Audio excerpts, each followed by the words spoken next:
Hello and welcome to episode number 18 or episode number Fabian Delph of Kit Room. Thank you very much for joining me. Welcome back to the loyal people. Welcome to the new people.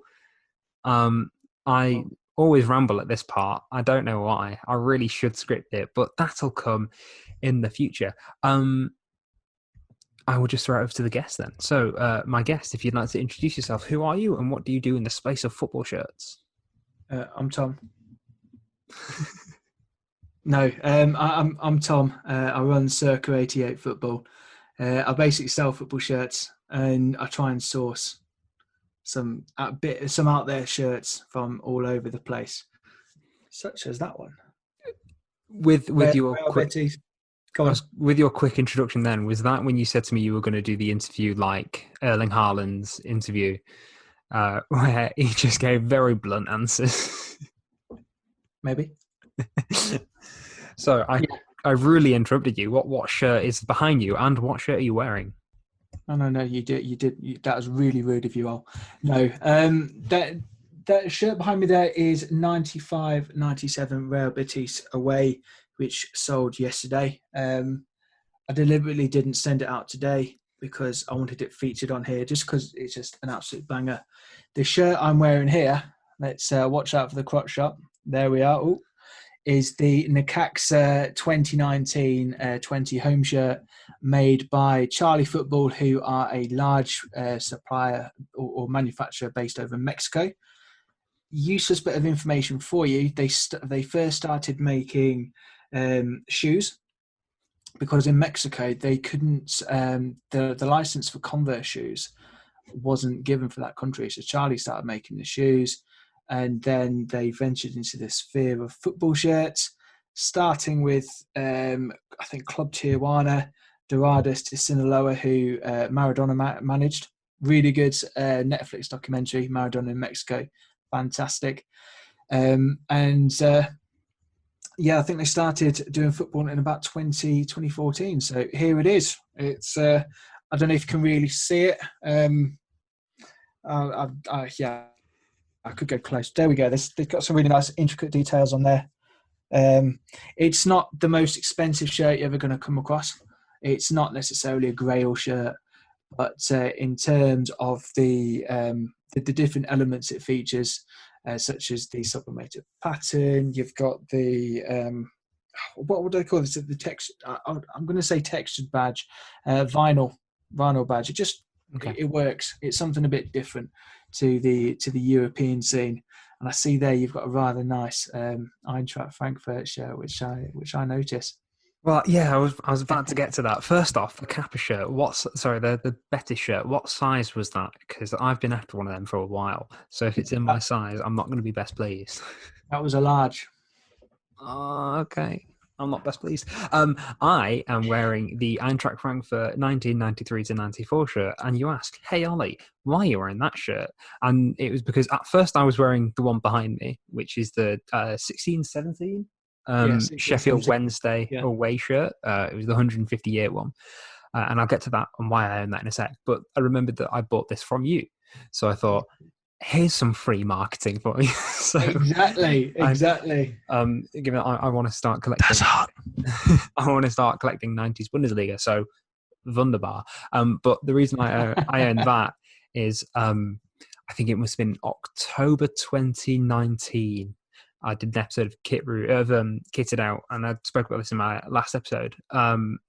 We're on the 1999 Manchester City away shirt. Yeah. And I went to Sheffield to interview Nicky Weaver, being the keeper coach at Sheffield Wednesday. Very good goalie. Yeah, the keeper of my childhood, given that he was there for ages. But I walked from Sheffield train station to Hillsborough because I had like 2 hours to kill, and You I walked. I had nothing else to do. Like I You was didn't get the literally. tram. I didn't bother. No, I was in Sheffield to. As I said, this is why I'm telling you this because I know you're from there. But I didn't bother because I had loads of time to kill. I didn't have any money to really go shopping or anything, and I was really only there to meet Nicky Weaver and hop back on the train and leave. So I was like, okay, let's just have a walk. So I walked to Hillsborough, and I went into the club shop, and they were selling shirts for like last 2, 3, 4 years off still. So I think I got that for about a tenner. Yeah. It's a very nice shirt. I was wearing it earlier, as I say, and the cuffs. I didn't realize how like they kind of closed in. They go a bit tight. I have never felt so strong wearing a shirt because it. I'll tell you something. I know I said to you in the previews that I was working from home today. I've deliberately today got my dumbbells out so I could just do some shoulder presses and some curls just to so I looked a little bit Hulk like. But While you're on camera. Say that again. Just while you're on camera. Yeah, just breathing in, just be like. No, it's funny you should say that about the Wednesday Club Shop, because I don't know if you've come across them as a brand, but Elevate actually the manufacturer of the shirt actually produce really good quality garments. I sound American, don't I? They actually produce really good sportswear. That sounds even more American. Apparel, that's the word I'm looking for. I believe the creator started with what used to be Dry World, who used to do the kits for QPR and Watford. And I don't know what's happened there, but I think he does the Elevate ones. And I've had a few dealings with him myself, just, over Twitter and whatnot, just, trying to get more info. Being a bit nosy, because for Wednesday to leave essentially Mike Ashley's Sondico brand, obviously they got bought out by Sports Direct, to then go to a random Elevate sponsor. There was rumours of Chanzeri just making up this company to get around FFP, and that's not the case. Obviously, speaking to him, and if there's any skeptical Wednesday fans out there at all, or any football fans in general, I would genuinely check out Elevate, because for me, they are so underrated. They're very much like the Charlie football of the UK, except with less teams. The quality is immense. The apparel that they do, it is a very good quality shirt. Exactly. The Wednesday shirts that they've produced since, they've got a really nice shade of blue to them. And I know that sounds really silly, because obviously Wednesday are synonymous with blue, white and blue stripes, but there's a certain shade of blue that they've got and a few texture designs which look spot on. So if Elevate are watching, get more teams on your roster, because your brand should not be confined to just Sheffield Wednesday. And that's nothing against Wednesday, but they should have more. And the club shop, the one thing about Wednesday I would say at the minute is reading social media. There's a bit of discontent with the chairman, who and you've briefly touched upon it there. They're selling shirts from about 3 or 4 years old, but instead of having a flash sale at the end of season, so obviously you're going to make your money back on the quantity that you sell, or if you know what I mean. The chairman still insists on selling them for nearly full price, which that's why you've got shirts there from 3 or 4 years ago. It's ridiculous. It's mad. But how did you find Sheffield? Did you like it? It was all right. Like I say, literally all I did was walk from the station to the ground, then from the ground to the training ground, which was like 10 minutes. And then I literally walked back. I didn't bother getting the tram or taxi or anything. I walked again from the ground back to the station. How long ago was this? It was autumn of 2019, I think. Oh, mate! If we'd known each other, then I would have said to you, "I'll pick you up. I'll show you the sights. I'll take you for a Beres hot pork sandwich. We'll have a pint of Stones, and then I'd drop you back." So my stepbrother lived in Sheffield at the time, which I knew about, but I didn't know where. And I think I was on my way back, and it was a nightmare getting back, because obviously, what British public transport is like. They just cancel some trains.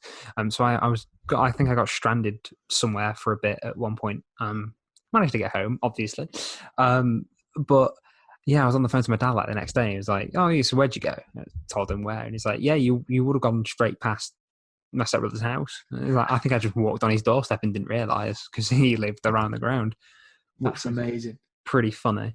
That's amazing. Good pub in Sheffield Station for anyone watching as well. Sheffield Tap. obviously when social distancing and COVID eventually passes, fantastic pints. You might have to pay a mortgage, but it'll be the best pint that you have in a day. Noted for me. There we go. And when you're next up here, come up or give me a bell and we'll I'll show you around. I say noted, but I don't drink. Anyway, let's. No, that's why I've got peppermint tea. A bottle of water. Let's find out more about you before we get into your shirts and Circa88 and all that. So, I'm guessing you grew up in Sheffield. What was your introduction to football? And if I'm wrong, where did you grow up? You know what? I can't believe I've waffled that much already. Funny enough, I'm not actually from Sheffield. Dun, dun, dun. So, my dad moved about a bit when I was younger. Well, I say a bit. He moved a couple of places. So originally from Bristol, and then moved up to Norwich at the age of 4. And then from the age of 4, I became a fully fledged. I don't know how we can call them. Norfolk. Say again. Norfolk. Yeah, Norfolk. So I grew up over there, and fond memories. I came up to Sheffield for university actually. When I was 20, I figured that I'd taken a year out from college or after college because I was a bit dim doing my GCSEs. I was one of those guys who thought, I could mess about, and then I got to GCSE down and they're reading it. It's like, oh yes, get in there, I got an A. And one of my mates turned my certificate around and goes, no, that's the grade boundary. And I'm just like, oh shit. So ended up going back to college for a little bit and came to university late. But anyway, the reason why I came up here, to be honest with you, was purely because I've been up once before Sheffield. Great city, great nightlife. It's cheap. It's on the same direct train route back to Norwich. So if I wanted a weekend out with my mates back home, I could just hop on a train. Or if I wanted my laundry doing, because I didn't want to pay £3 a week at the laundrette, I could take it back to my mum. And at the same time, this is a really bad reason to go to university. I wanted independence, and I wanted my own house. So I was just like, right, take the student loan, go to university, and there we are. Introduction to football, you said. Yes. So bit of an odd one. I had a dad that was a rugby fan, and he hated football. He said, "Oh, football's for girls" and all this. Nice sexist comment there. But yeah, it was my mum that actually got me into football. She's playing me this tape of the Liverpool icon Kenny Dalglish. And so I grew up when I was younger wanting to be Kenny Dalglish. And from the age of from about 5 till when I was 8, all the kids, obviously my age, were all on about wanting to be Norwich City players like Jeremy Goss, Mark Robbins, Rule Fox, and there's me saying, yeah, I'd like to be Kenny Dalglish. My first match was 1994. Yeah. Do you know what? Right, before I go any further, this reminds me so much when I speak to my granddad. Granddad, tell me about life. Well, the year was 1918, and then, but no, first was in game, black and white, and everyone... exactly, and milk was about a shilling.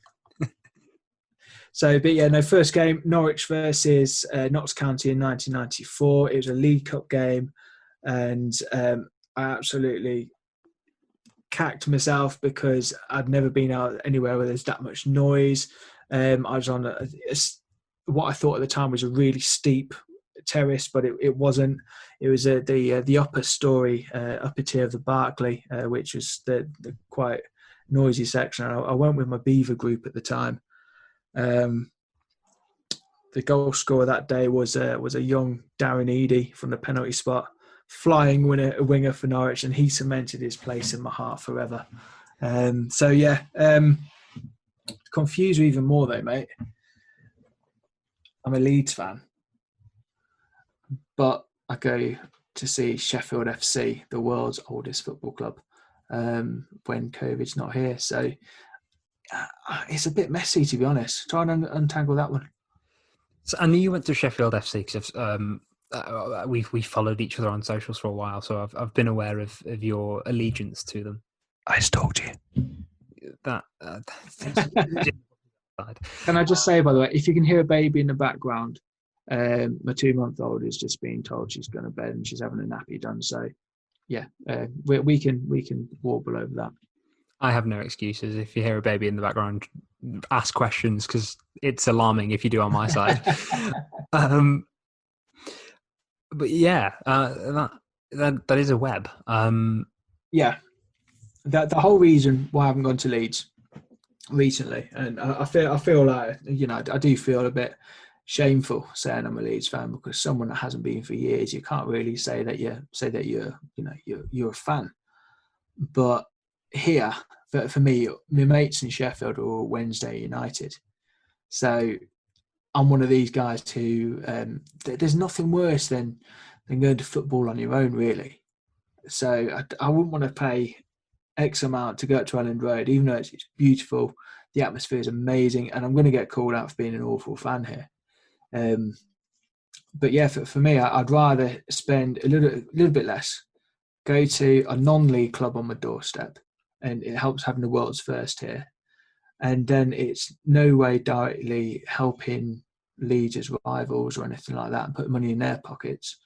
And then I'm still watching football. So if there's any Leeds fans in Sheffield and you want to go to a game and you want to take a lovable, I can't call myself middle-aged, a lovable 32-year-old bloke, and you're not going to, you know, kill me.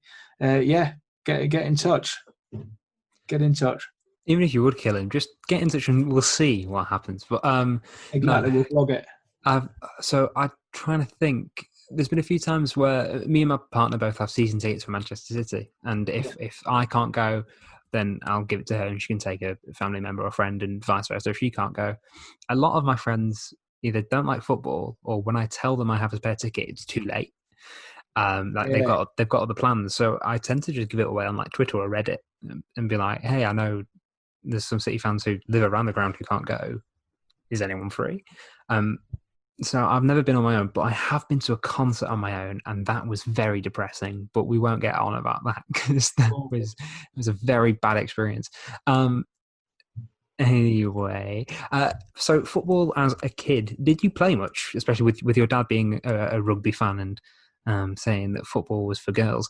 Did you get the opportunity to play much? Because I know that you played now, that you 5, 6, 7 aside. I'm not too sure which. I tried to. My knees and my ankles are shot to bits. So no, but back in the day, I used to play quite a lot. I started being a flying winger when I was about 8 years old. Gradually made my way back. Had a stint in goal for a little while. From about 14, 15 onwards.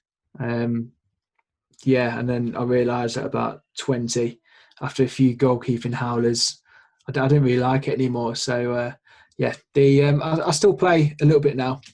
Nowhere near as good as what I was. I've somehow developed into a cultured centre midder, and I say cultured because I'm nothing like N'Golo Kante, who's up and down. But I try to play a bit. But the thing with myself, I'm a lot older compared to a lot of other guys that play, and it's not like, you know, being semi-pro or being a professional where you've got time to stay really fit and quick, to be honest.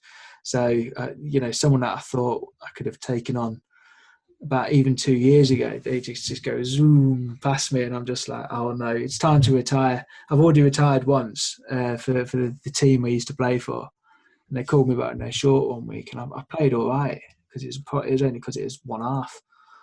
So then I just put it all in. But I loved it back in the day. I really did. Played morning, noon, night. Got into a few scrapes playing. I broke a few fences and I broke a few windows playing football, but it was good at the time. You don't realise until looking back how much fun it was. It was good. What about yourself? I played pretty much every position in 11 aside. Yeah. but I just kept leaving, either because I was on the bench the whole time, or I had a stint in goal and didn't enjoy it. I then went back because they had a very they always struggled to get 11 players like coming towards the end of their. I think it was about under 13s at the time, and for some reason a lot of the kids just lost interest.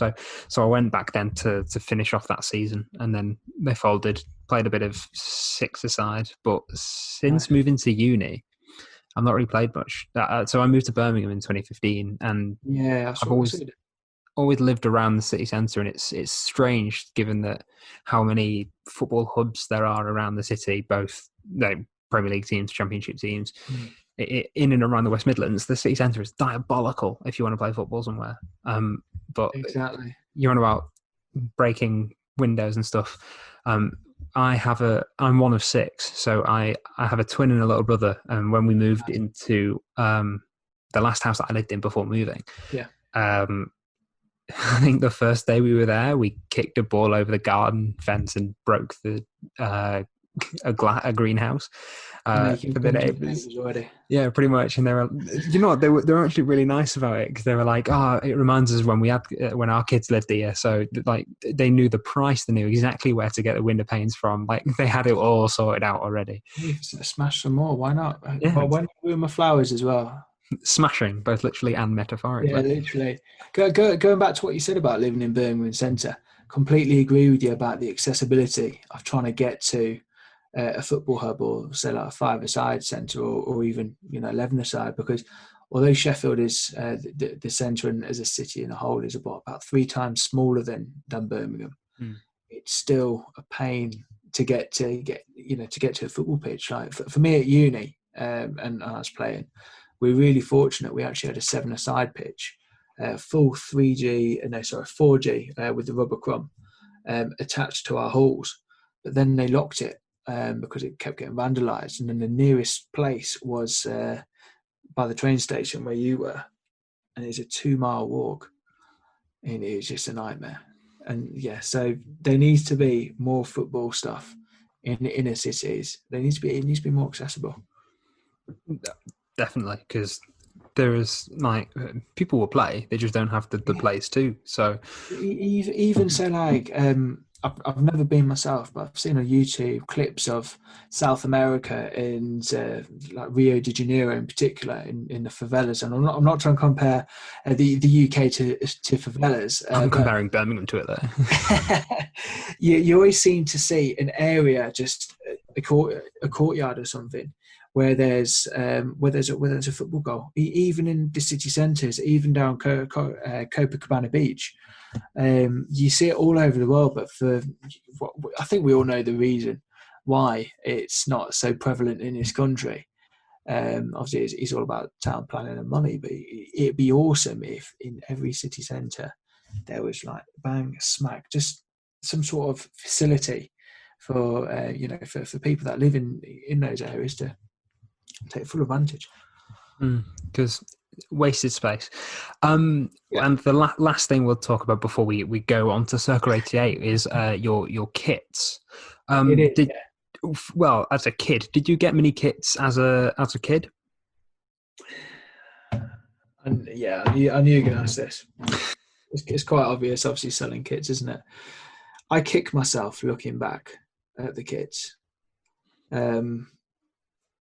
I had the Norwich. I had quite a few kits, but then I got to high school and about 14 years old, and I thought, it's not cool to wear a football shirt anymore. So I'm going to just wear plain white tee when I play football, and just wear the shorts instead, and spend all my money on Adidas Predator Precisions. Very good boot, by the way, I must say. But I had a lot of kits, and the reason why I kick myself is because I had the Ajax 1989 the 88 to 89 away. So the blue, red and white one going down here. Yeah. At the time, I thought it was horrible, and I didn't realise the significance of it at the time. And I remember when I was younger, it had a little pop button here, and I used to chew it when I was nervous for some reason. And then because it was a felt badge as well, when I used to get bored, I used to try and pull the badge off to see how strong I was. So I destroyed it. As well as that, I had it's called the Egg and Crest kit, the Norwich City one from 92, 94, but everyone knows it was a bird poo kit. Yeah. I had that as well. I did the same to the badge as what I did to the Ajax one, because it's got kind of that felty finish. It also had a kind of a plastic Norwich and Peterborough sponsor as well, and that kept lifting off. So I had that, and I had the 94 to 96 one, which was just yellow with a bit of green trim. Felt sponsor, felt logo, felt manufacturer's logo. But again, because I like the feel and the texture of the felt, I kept pulling them off for some reason, and I feel like an absolute wally for doing it. I stopped when I was about 7, I'd say. But yeah, I look at myself now, and especially selling shirts and being, I'd like to say I'm part of a community online about shirts. I absolutely hate myself as a kid. I hate myself. I really do. But yeah, I had quite a few, and I think one of them as well was the all yellow Norwich kit about 1998, because when I told my parents I was a Leeds fan, by the way, in about 1996, proper glory hunting, I must say. Norwich got relegated. They sold my 2 best players, or favourite players, John Newsom and Ashley Ward. Yeah, I thought I'd try and support Man United, and I hated it. I couldn't do that. I did that for a week, to fit in at school. And I saw Tony Yeboah on the TV. And I was just like, who is that guy? And, he was a unit, wasn't he? He was underrated. He was the closest thing that this country had ever seen in our league to George Ware. He was class. But going back to the Leeds thing, as you can tell by this interview, I got going off a tangent quite frequently. My parents always said to me, it's just a phase. You can't support Leeds. You're not from there. And I get that. If I said to my little girl, you've got to support a team where you live, or push her towards support a team that she, at least in the area she lives. So it'd be Sheffield FC. And I got my first Leeds shirt when I was 2013, and they eventually relented. But they got me a size too small, so I hardly ever wore it. Out of spite. Out of spite. Cheers, Mum. I do have, so the Ajax 88 shirt you're on about, I do have that because I put up today, so we're recording this on Monday the 11th, if you're watching. Happy birthday, Mum. But they, Class Football Shirts put up a tweet about Totti's selfie celebration, and they were like, send us your best football shirt selfie, and whoever we think is the best will win 50 quid. So that one was mine. Oh, I like that. Oh, Ollie, I like that a lot. Yeah, I just thought I'd treat the whoever the social media admin is at Class Football Shirts. You're welcome. Anyway, can we just stop you there really quickly? I love the quirky stuff that you do, mate. You're not just another generic YouTuber or kit nerd. We're all nerds, let's be honest. Anyone watching this, we're kit nerds. And what you do is you're wonderful. You're wonderfully strange, and I love that. And I mean that in a good way. I mean, like the pictures like that, and the calendar poses. Like you're like the kit version of Zoolander. Do you know what? I've never actually seen Zoolander, but I'm aware of the references. So thank you very much. Word on the street is the inspiration for Zoolander was your Twitter post, my friend. Exactly. Like I say this a lot, but I'm not a role model. I'm a fashion icon. Exactly. Go on. I digress. Let's move to Circa88 then. You say you work from home. So sadly, as we know, football shirts aren't your full-time job. That would be an ideal world if it was for everybody. But for most people, so you run Circa88, and from what I noticed on your social media pages, is that you kind of really took off in 2020. You've been going on longer than that, but with the lockdown, more people got into collecting. I'm guessing more people found out about you. How was 2020 for you? Did you find yourself getting a bit busier, or was it just the same? Yeah, it was ridiculous. And and I'm not doing that to brag, but it was really good, really good. If I start grinning, by the way, I've just noticed I've got a bit of toothpaste, and I smell really minty. 2020 serious face. Yeah, it was good. It was really good. Just to give you a bit of context, or not a history lesson, but I started Circa88 on Depop in 2018 with just 5 shirts, and all I've done since then is reinvested it into different shirts. And 2019, I tried going down a website route, but the first website was awful. I think the mistake I made, and we'll probably touch upon this later if we talk about tips for sellers or anything, I probably tried to sell on too many platforms too quickly. But yeah, 2020 was a watershed moment really, because it's how can I say this?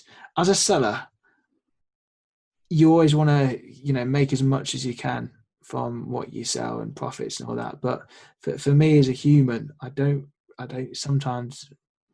don't feel comfortable in the circumstances making money off the pandemic kind of thing, because there could be the argument where people have got money that could cause any problems and all that kind of stuff. But yeah, going back to your question, yeah, 2020 has been really good. I started a new website earlier in the year, which is far better. It's far cleaner. It's easier to navigate. The shirts on there they're not far cheaper, but they're cheaper than they are on Depop anyway, because I don't have to pay the service fees. The service fees. That's the one. And yeah, it's just been a really good year. 2020 has, to be honest, and I feel a bit strange saying that, because for a lot of people it's been an awful year, and quite rightfully so. But for me personally, with work-wise, with my daughter being born and football shirts, it's been crazy, and it's got to the point where I'm I'm in the process at the minute from turning it into a hobby, into an actual small business, with a few other things hopefully coming to effect 2021. So, but yeah, it's not bad, mate. I can't complain. Small. I was going to say small business with you and your pal Charlie. So because you mentioned that you started selling on Depop, I was going to ask you this question a little later on, but it seems relevant now. At the moment, a lot of people are falling out with Depop, both sellers and buyers. Buyers because of fakes, and sellers because of stupid swap deals that people are offered. I was going to ask for some woes and some tales, because you have tweeted some a few times. And they are quite funny, to the extent where I think I messaged you asking for, I think I asked for a shirt for, I think it was a Tesco meal deal, pocket change and some belly button fluff or something like that. But unfortunately with that didn't make the deal. Sadly not, no. Yeah, no, I sound like a whingy old man tweeting about it. But no, I'll start off by saying for all their flaws, Depop recently have been getting on top a lot better on the fake shirt game. Now, there's been a lot of heat towards them about what's been going on, and I'm not trying to say that I've played any part in that, but I think just the sheer volume of sellers that want to do it correctly, and I say correctly, you could argue that the fake shirt people are doing it correctly, but a different type of shirt. It depends on your viewpoint. But yeah, I would say that Depop have started really clamping down on it again. And there's sellers such as Sam over at Football Shirt 101, who's the biggest seller on Depop, who has been putting pressure on them. You've got another guy called Max who sells predominantly on Depop as well. He has a store called Away Days, which isn't to be confused with Ellis Platten's Away Days football channel. It's just a big what's the word? Coincidence. That's the one. So there's a number of sellers on there, and you've got Stu at Buy and Sell Football Shirts who constantly been contacting Depop. So what I'm getting at there is that there's a lot of sellers who have been banded together to report fakes, and Depop have finally started taking them down, which is good. I'd say the past couple of years, though, before they've recently been clamping down on this, it has, as a platform, got it's deteriorated, I'd say. So in the early days, the 2018 days, when saying that I'm still a noob on there compared to some people, there was hardly any fakes flooding the market. There was a few sellers selling retro football shirts, and everything was in line, round about the same. And then, 2019, after the World Cup, is where it really took off with the fakes. I'd say. I saw something today. They've even started faking probably the worst Umbro England shirt of all time, and that's the 2004 away shirt. Yeah, they've started faking that. So, but yeah, Tales from Depop. I'd have a shirt on there for 150 quid. I'd have someone message me saying, "Oh, can you do it any cheaper?" And I'd say to them, "Well, look, unfortunately, I can't because of the cost it was to source it, and then you've got the Depop fees on top." Obviously, me selling, I want to make a little bit of profit so I can reinvest it, get some more shirts, and grow the business so much. And I get a reply, "Oh, well, you're just a guy selling shirts. What do you know?" And I'll have someone else say, "Oh, I'll give you 20 quid for that 85 quid shirt," and I'll explain again, and they'll be like, "Are you dizzy blood?" And I'll be like, "What?" It's just, for myself, I try and generally, I try to be one of the cheaper retro sellers or shirt sellers on the market. I try and price fair when I can, but there's just, the thing with Depop is one of the great functions that you've got is the chat facility, but at the same time, that's potentially their biggest flaw.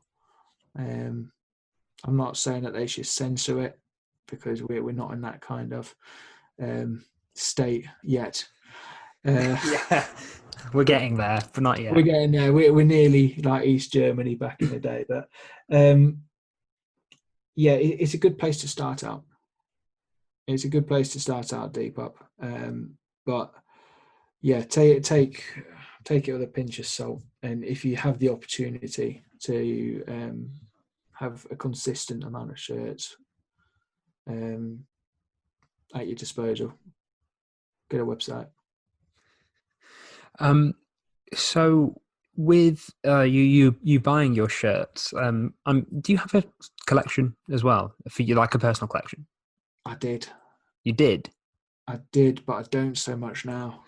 Right. Okay. Because what I've wanted to know for a while now with sellers who also collect is what's the process of them sourcing their shirts for personal and then for business, without giving any of your. I don't want you to spill the beans on who your suppliers are or whatever.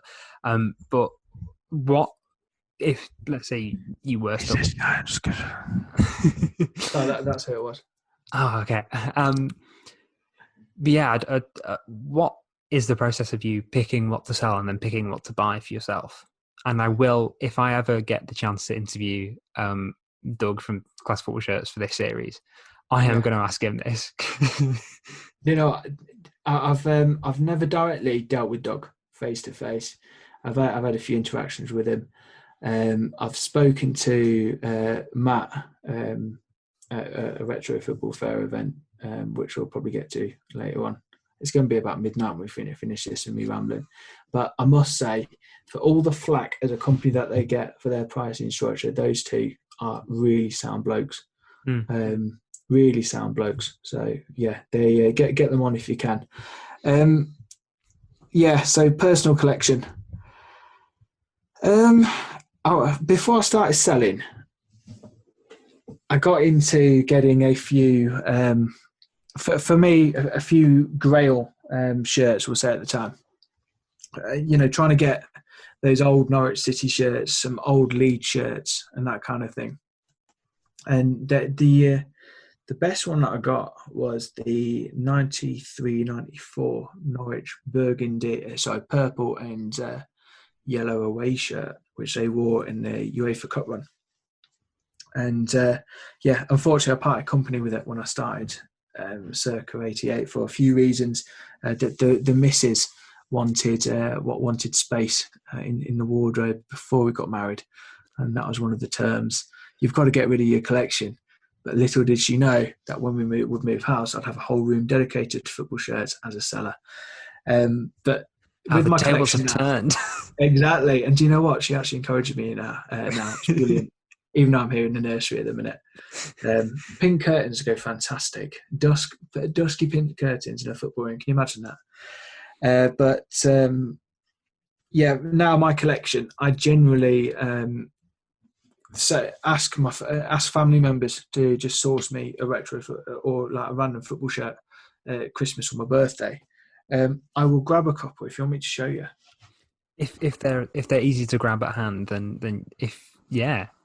I'm not going to say no. As he slowly slides off camera.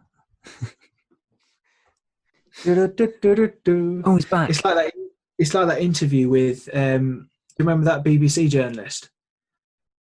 And he was having an interview on camera, and his kid walks in the room, and his wife falls through the door. And then, do you know the one I mean? Yeah.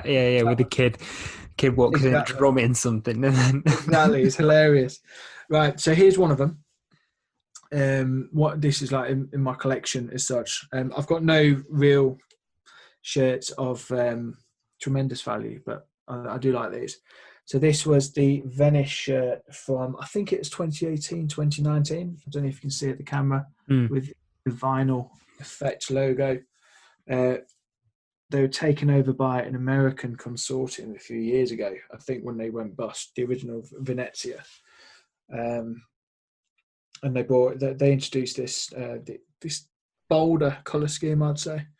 But yeah, the reason I like that was that's just one I picked up when I went to Venice with the missus.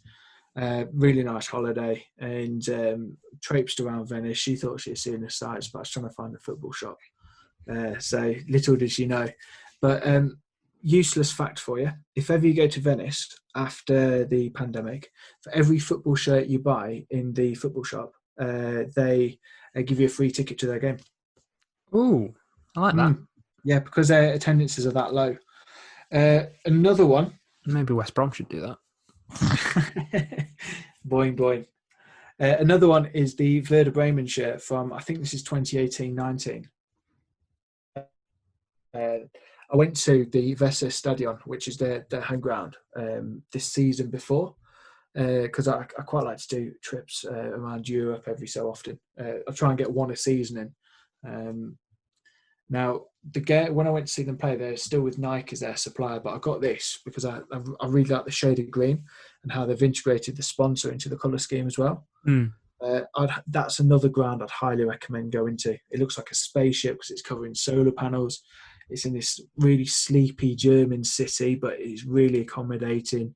Funnily enough, actually, when I went in February, there was loads of people with a little pulley cart with a boombox on the back with loads of spirits on there and like liquor, and old ladies were drinking and all this. So I went over to them in broken German / English, asking what was going on, and they were celebrating the festival of the cabbage. So if you go around February, they've got a cabbage festival, and the whole city is basically on it, we'll say.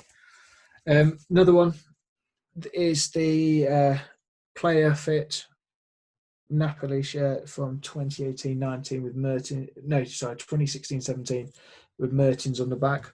I got that one actually on my honeymoon. Oh, okay. Yeah, I went to Sorrento, just by Naples.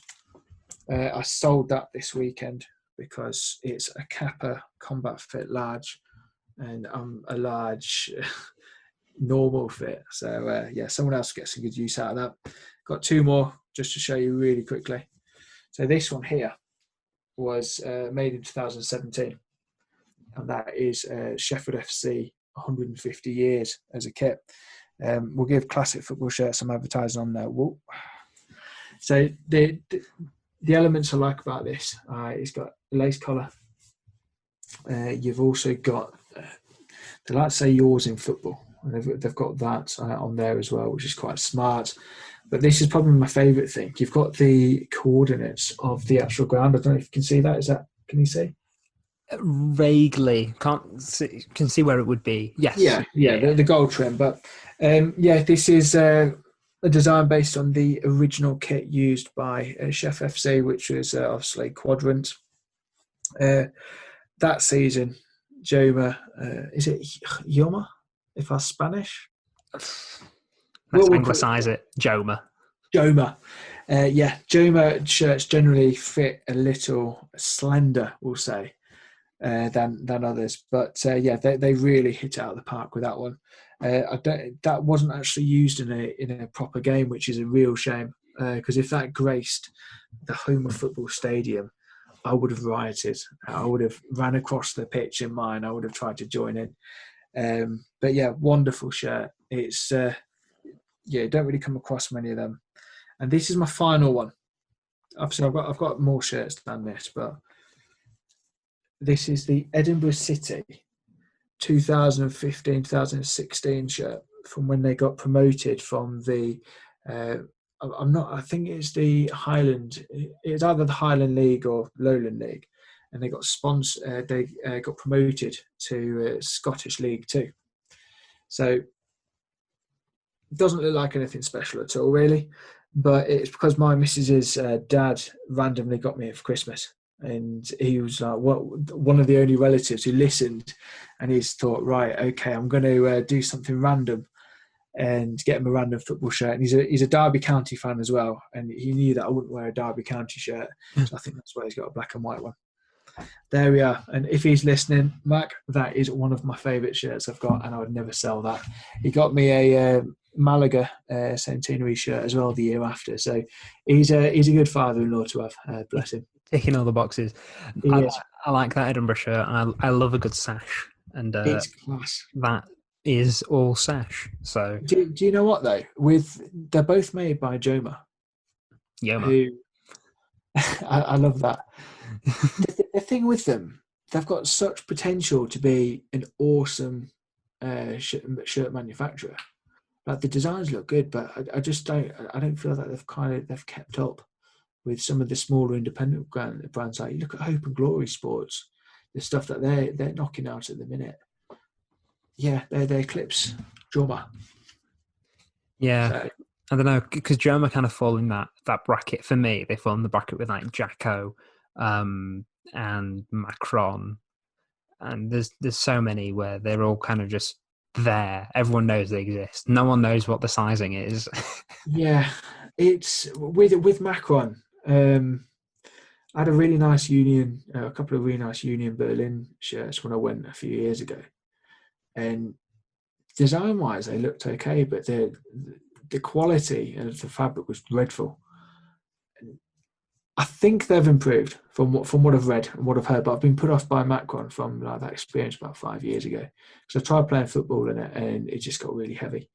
I know you know when you sweat, and when you like myself and follically challenged, you sweat. You know there's a bit more sweat coming down. Believe it or not, it doesn't just evaporate. So you're a bit extra sweaty, which is a lovely thought for anyone listening to this podcast. But yeah, I haven't been very impressed with Macron either. Jaco, I've never had anything from them. No, the only thing I want from them is the Stuttgart jacket for this season. Yes. However, I can only find it from Stuttgart, and it's like £70 before Brexit fees and shipping. So sod that. Really? I'll wait till the end of season sale. Yeah, no, that's I think that's the way to go, mate. Definitely. Subside did have it, but I missed out. For some reason, they just stopped stocking it, which is a shame because I really want one.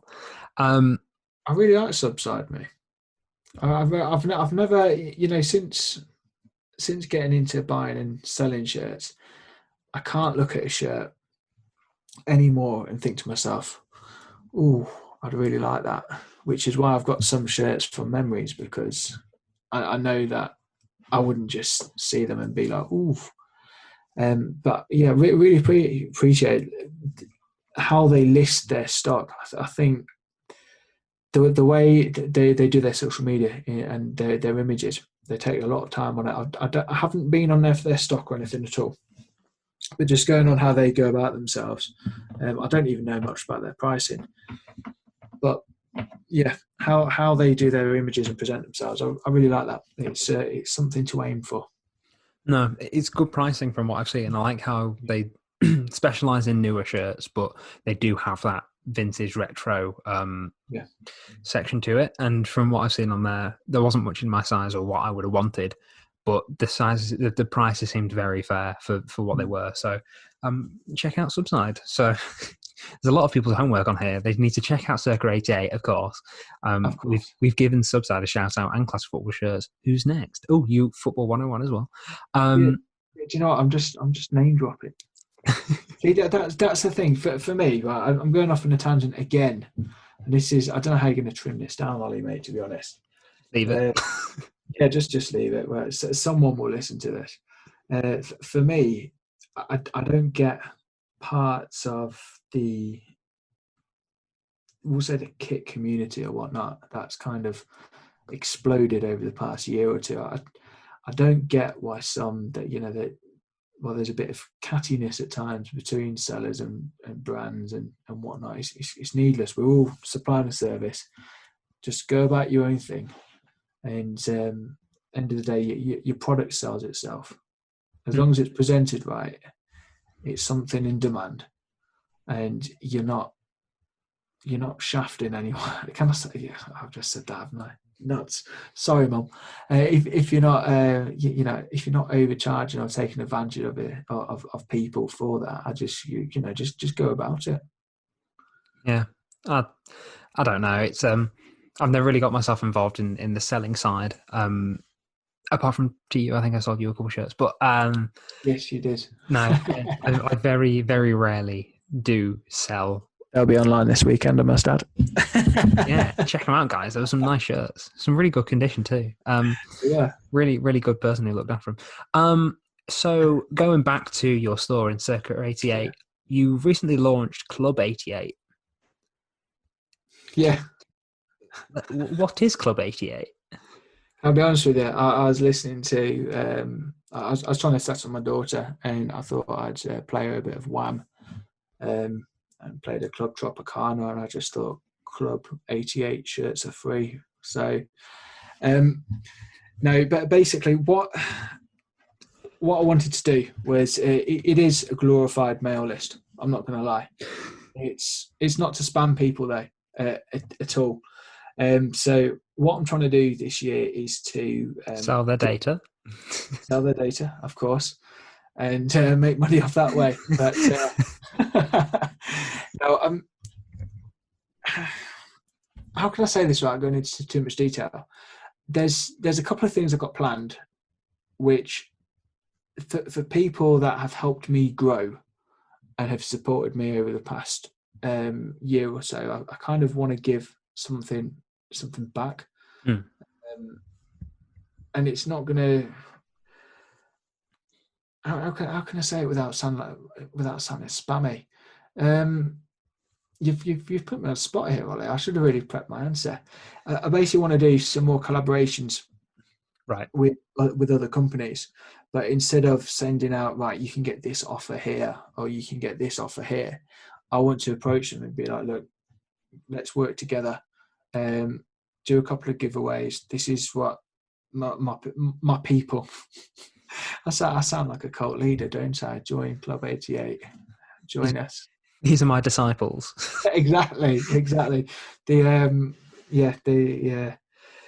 yeah, but basically, I want to offer something where people actually sign up for something and they get something worthwhile out of it. So one of the ideas I've got is, as a thank you for people for their loyalty and buying shirts from me, I've already offered a load of discount codes to quite a lot of people.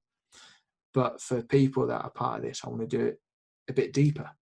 I want to do a shirt giveaway every month, but just exclusive to those people.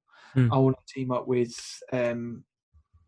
other companies, and if they can do giveaways as well, that kind of thing. So that's all it essentially is. It was an idea that I had, which I want to develop. But I think with something like that, if I can do it on a quarterly basis, so then it doesn't spam people. fantastic, because there's nothing worse than when you get a group on email every day and you've got 5,000 of them by the end of the year. But also some plans with some shirt drops that I've got coming up over the next year, and some plans. Those people that like those type of shirts and continue to buy from me should be the first ones that should get rewarded with a better price as well. And that's not me trying to say people who aren't part of it should pay more, but it's kind of about giving back. And yeah, I know. Does that make sense? Yeah. So it's like a Circa88 reward scheme. Yeah, Type of thing. Oh, that sounds really, really slimy, doesn't it? Nah. But it's still, yeah. Any suggestions on how it can be improved? It'll be something I'll be asking people that are part of it, because the way I think is it's important to engage with people on your platform. Too many people don't, and they peddle shit. And there you go. I've sworn again. It's fine. Thank you. I'll join you. Shit. Oh God. Oh no, Mum. So wash my mouth out with soap. Before Christmas, I think it was around October time. You tweeted wondering if anyone. I think it was you. Wondering if anyone wanted to do a big Secret Santa. Did that go ahead? I didn't see. I wanted to get involved if it did, but I think I missed it. Yeah, it did. It went ahead, and concept-wise, it is really good. Really good. But the pitfall of it, there's so much trust that you're relying on, and it's probably something I didn't realise at the time. On all accounts, it went well, but there's been a few people who have accepted a shirt, haven't sent it, take advantage, and that person's out of pocket, which isn't. Oh no, did you hear that one? I did. Oh no, she didn't like Secret Santa either. But yeah, it's. I'll be honest, I don't think I'm going to do it again. No, I did what did I call it? It was like a shirt swap last year. Pen pals, that's what I called it. And setting that up and getting the ideas behind it, it was very trust based, and having to trust and rely on these people to not only give a shirt but receive a shirt. But unlike Secret Santa, where it is all anonymous, I partnered people together so they could then start a dialogue. And I got a tweet. I think it was it Covert Footy Trips or someone? I think it was them. But they have just sent out their second round of shirts for their pen pal. So for some people it went really well. Some people just did it as a one-off Secret Santa. But it was relying a lot on people's trust. And what I think, if I were to do it again, because a few people did put their names forward and then just drop out, so I did have to shuffle a few of people around. If I were to do it again, I'd probably do it on like a deposit scheme or something, like something like £2, £3, £4, £5. Yeah. Definitely. It's for me, concept wise, it's great, and the people that participated and did it seem to really enjoy it. But yeah, I think for the organisation, and it was worth it on paper, but with the outcome, if it was on a scale, I'd say it went about 7 out of 10, not 10 out of 10. But you live and learn from it, don't you? You live and learn. It's all learning curves. Exactly. So one last thing before I probably think of other questions. There's one thing I wanted to go into was retro football fair co. Something that you are a co-founder of. So I'm really sorry. I'm not laughing at you. I'm laughing at this screaming in the background. Can you hear it? I could. I think now I'm talking, it's stopping your mic for some parts, so I can't hear it as much. Goodness for that. Go on. Sorry, I'll go on. Ask me again. So I just wanted to know about Retro Football Fair. So set up in August of 2019. I'm guessing all the plans for 2020 were pretty much scuppered. But what is it, and what are the plans? They were decimated. But what is Football Fair Co, and what are the plans, and who's involved in all that good stuff? Yeah, Retro Football Fair. It's set up by myself, Sam from Football Shirts 101, Ant from Retro Football Shirts, Sean from 1 to 11 Shirts, and Tom and Chris from 12th Man. Those guys aren't. I don't think they're going to continue with it because they don't. They're not necessarily into shirts for. They've got personal reasons why. Yeah. Top guys, we're always in dialogue, and they'll probably come back on board again with it soon. But yeah, so the whole point of Retro Football Fair was that you have vintage fairs around the country. You have kilo sales dedicated for just random shirts. Why is there not one for football shirts? There's enough of a community out there. There's enough of a passion. So it was, a few of us got together. I'm going to claim credit for the idea. But, one bloke can't recruit everyone and do it. You need to have an army. So we all basically joined forces, picked a venue in Manchester, and got a load of football shirt sellers, got some program sellers as well, a couple of artists. We had a publisher there as well. Trying to think what else we had now. Sabutio section as well, which was good. And overall, it was a really good day. And it was free entry as well, which is what we're trying to do for all of our events. Because at the end of the day, with something like that, if you're going to grow something, in my opinion, you can't say to people, right, you've got to pay X amount for a ticket to get in for something that it's a bit of a gamble, isn't it? But yeah, you're completely right that 2020 was absolutely decimated. Our plans. We had a few venues booked in Manchester again, Sheffield, Nottingham, Leeds, and so we're just formulating a plan at the minute to then go ahead for 2021. I think we're gonna start with 4 or 5 cities at the minute. We're going to try and get some football boot sellers involved as well now, because there's a big market for that, and just try and create a fair, accessible to anyone and everyone that likes football. And is interested in the shirt culture, is interested in the boot culture. I think too often, especially in the program, the football program area or genre, we'll say, that area is dying out a bit. And after doing a couple of program affairs, trying to sell shirts, it was just it was too niche for what it was. So you might as well get various genres, various niches, sub-genres under the football bracket together. Create something all under one roof. That sounds like an old Toys R Us advert, that.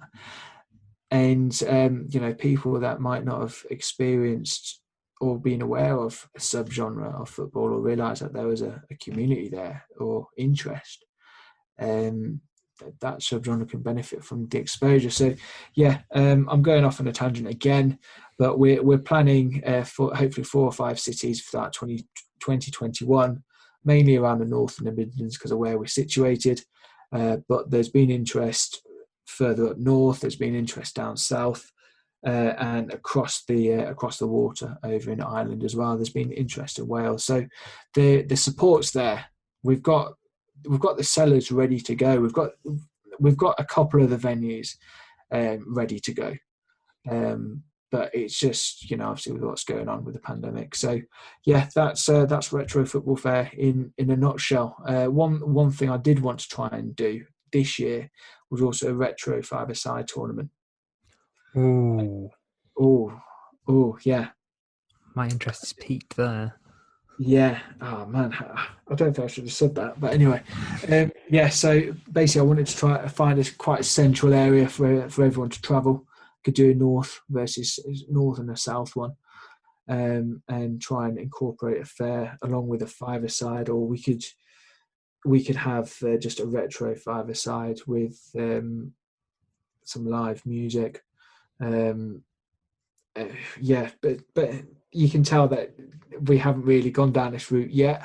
It's something I've been thinking on my many ideas aboard, but The ideas were that each team gets a retro-inspired kit of their team. So, for example, you could have Frankfurt 94, 93. We'll try and find someone to create a similar design for that or in that style. And in your group, you could play Anderlecht 1984 and that kind of thing. So, yeah, there we go. We'll see though. We can't really have anything set in stone until COVID. I like it. I look forward to it. If anyone would like to follow Retro Football Fair Company on Twitter, I've just got it up there. It is at RFF_UK, just in case I want to keep up to date with what goes on with the fairs, keep up to date with when they're due to happen, and once COVID has royally fucked off. But I would also add to that, if you can, shameless plug here, if you can also follow the other guys involved as well. So Retro Football Shirts, Football Shirts 101, 12th Man Shirts in 1 to 11 as well. All really good guys, all really good sellers, and they're sound. That's all I've got to say. Right, last two questions before we say our farewells. No, I'll that down to the baby then. I didn't. It's all right if you just keep talking to the camera once I go, and the wife doesn't need to know. I wasn't going to ask this until you mentioned it earlier, and it's a good question. Any advice for sellers? If anyone wants to get into selling, or if anyone is selling and they're drowning at the moment, then throw them a lifeline. Just be patient. Be patient. Depending on, everyone sells for a different reason. Like for me, the only reason why I started selling was to help with my mental health. Really, I never thought of it going like this, being a small business. I said earlier that I had 5 shirts to sell. But that is 5 shirts to sell when I was going through a period I couldn't leave the house. So you've got to. What I'm getting at there is you've got to work out why you're selling. If you're doing it for a deep-rooted passion to supply shirts to people, that's fine. If you're doing it for your mental health, something to do, just like during COVID, that's fine. That's absolutely fine. If you're looking at it for a long-term goal, that's great. And where I'm going with this is you don't have to set an end goal. If you just want to keep it ticking over to develop skills that you're not necessarily going to develop in your job, that's fine. But it's what I'm going to sound a bit cheesy here, but if there's no passion, there's no point. You'll quickly get found out because your shirt listings will just look generic.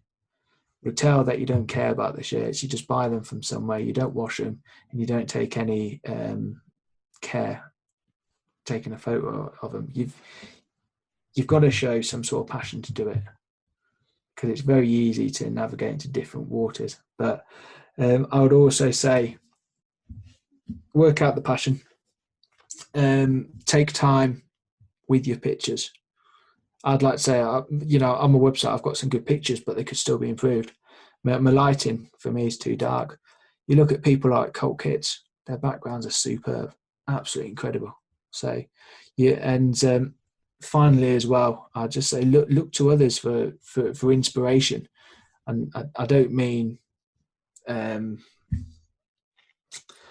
you're going to be the next CFS or anyone big like that, but each person that does it has a unique quality to them, whether you're a small seller, medium, or someone like CFS or Colt Kits. Just those are the 3 things I'd say, and it doesn't hurt to start on Depop.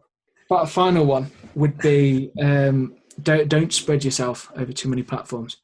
Stick to 1, maybe 2 platforms and work from there. Perfect. And when you're on about pictures, if anyone needs any models, then my DMs are open. Um, Yes, to be honest with you, I'm actually going to hopefully get down to Sheffield FC to do some pictures soon. So yeah, I might have to give you a bell, mate. See you there. Yeah. My last question before you get to plug anything you would like to plug. Oh, that sounds dodgy, doesn't it? But you're based in Sheffield. Mm, Sheffield is a very well-known city for music. It's produced some very good bands and some very good music. Each episode, I like to get the footballer. Each episode, I like to get the guest to recommend a song, artist, or album, cheers. Yeah. as music and football go hand in hand. So I will let you recommend something for the listeners or myself to check out. Does it have to be from Sheffield? No, no, no. It can be anything. No. Oh my word! I've got a really eclectic mix, mate. To be honest. So we've had, through just going off the top of my head, recommendations wise, we've had Smashing Pumpkins. I think we had World in Motion last week. Someone's recommended Westlife. Can I do So three? recommend whatever you want. Right. The thing I like at the minute is there's a bit of rap. So Travis Scott, he's got a song called Houston Fornication. Bit of a weird one, but it's quite good. Some people won't like him because he's a bit auto cuey, but he's all right. There's a song that was featured, and someone said to me on Instagram the other day, "Oh, you like using this song when you're doing your reels." But it was a song that was used on the recent Arsenal Adidas launch by an electronic band called Desire. I've forgotten the song name. Hang on. Can I do this? If you're going to play it, No, I'm not going to play it. Right, I was going to say. I'm not going to play it, mate. Definitely not. So yeah, I would it not is be happy. Under Your Spell by Desire. Okay. And then my final one I was listening to before I came on here was Atomic by Blondie. That is a tune. Okay. There we go. That is my homework. Fantastic. Thank you very, very much for joining me on this Monday evening. It's currently raining, so I can say cold and wet. Can I just say, I'm extremely jealous of the curtains. I mean these ones, like not these, because I can imagine you're jealous of these, but I mean yours. Shaking with envy. So, I haven't had my haircut since February 2020. It was the last week of February 2020. Because when everything opened back up and all that, I didn't trust people. So throughout the first lockdown, it must have been around April time, I did shave the side of my hair, but I left the top. But this is what I'm working with at the moment. Do you know what? I would say that you're one of the missing members of Hanson. Do you remember that 1990s band Umbop? I was going to say, if it was it Mbop, that was the only song they had. Listen, I'm jealous. I thought I'd shave the top of my head at the start of COVID, and it just hasn't grown back. So, looking good, mate. Looking good. Get some Miracle Grow. But on that bold note, thank you very, very much for joining me. If anyone would like to find you on social media, on Depop, or your website, where would you like to point them to? I will put them in the description too, for easy link following. But where should they go? Interview's over. No, that was my Erling Haaland. It's Circa88football.com, or the socials at Circa88football, and join Club 88. Join the cult. Join the cult, yeah. I've just done that because I was watching AEW, All Elite Wrestling, the other day, and they've got a wrestling stable called the Dark Order. You just do that and stand there. It's quite cool.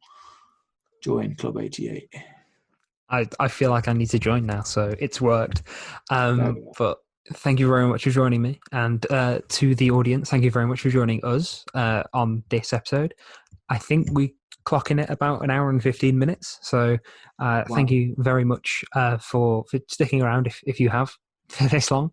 I would but I have to edit it, so I have to. But yeah, thank you very much. If you're watching on YouTube, then please like and comment if you wish. Click that subscribe button. Hell yeah, I've got 83 subscribers now. That's pretty cool. Oh yeah. Listen, Ollie, you're going to overtake Ellis and his 100k subs, and that's your challenge. I need to overtake Ellis's 100k subs in a week. Doable, Ellis. We're coming for you. Yeah, we've laid down the gauntlet. Join us. Yes. On that familiar joiners note, thank you very much. If you're listening on podcast platforms, thank you. Please subscribe on your favorite platform, and they will come into your feed weekly, as these episodes will continue to be weekly until I get a job. No, they will hopefully still be weekly. But thank you very much for joining us, and bye-bye. Stuff.